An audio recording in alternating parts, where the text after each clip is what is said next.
Thank you, Madam Speaker. Thank you. Member for Kimilili. Thank you, Madam Speaker, for giving me this opportunity. I will first begin by saying that I first take instructions from the people of Kimilili constituency, and that I will never use the platform of Parliament to say things that will make them cry. But I will use this platform to say things that will breed hope in them. We have had discussions, Madam Speaker, that we have people in this country who are dying of hunger. They are dying of hunger not because there is no food in this country. They are dying of hunger because they do not have money to buy food so that they can eat, Madam Speaker. Madam Speaker, we campaigned on the platform of guaranteed minimum returns. The issue to protect our local farmers, our local industries. We've been saying, buy Kenya, build Kenya. Madam Speaker, I can testify before any group of people, before any committee, that indeed we have enough maize in North Rift, we have enough maize in Bungoma. Personally, Madam Speaker, I have 2,500 bags of maize in my store. The only available market for this maize are boarding schools. The only available market for this maize are middlemen who come to buy in Korokoros in small scale, Madam Speaker. Madam Speaker, traditionally farmers have sold their maize to National Cereals and Produce Board.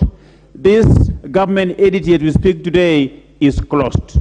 When somebody stands and say that farmers are holding maize, Madam Speaker, I feel like I should cry. I feel like we are people who are completely detached with the reality. And when I stand here, Madam Speaker, there is one thing that I will never do.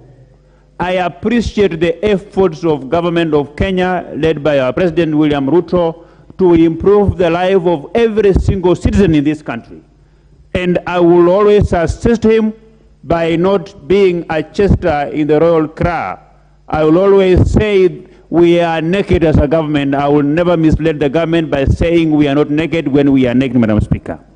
Madam Speaker, 10 years ago, the sugarcane industry was doing very well in this country until the discussion began that we don't have enough sugar in this country. We have to import some sugar from some countries. That is what made the sugarcane industry begin to limp. As we speak now, is no more. I want to ask most of our friends who are not coming from maize growing zones that yesterday it was sugarcane, today it's maize, tomorrow it could be milk, the other day it could be tea, Madam Speaker.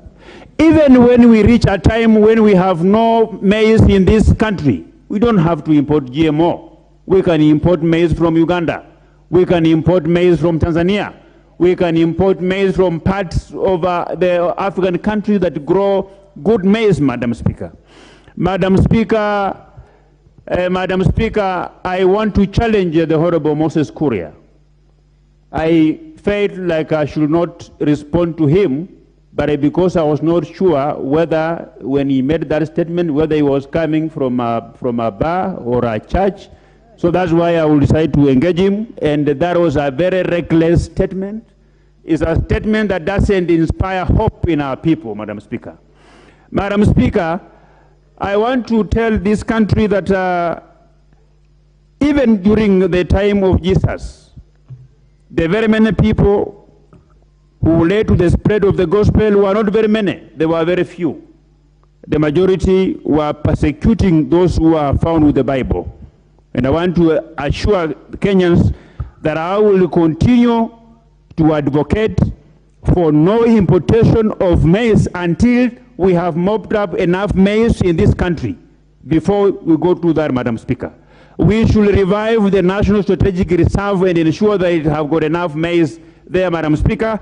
I know time is not on my side, but I support this motion by a Member of Parliament for Mosop, by Honorable Kirwa. We need more than 10 Kirwas. This country will change. You don't need to change any law. But people who think forthrightly like Abraham Kirwa. This country will change, Madam Speaker. I support.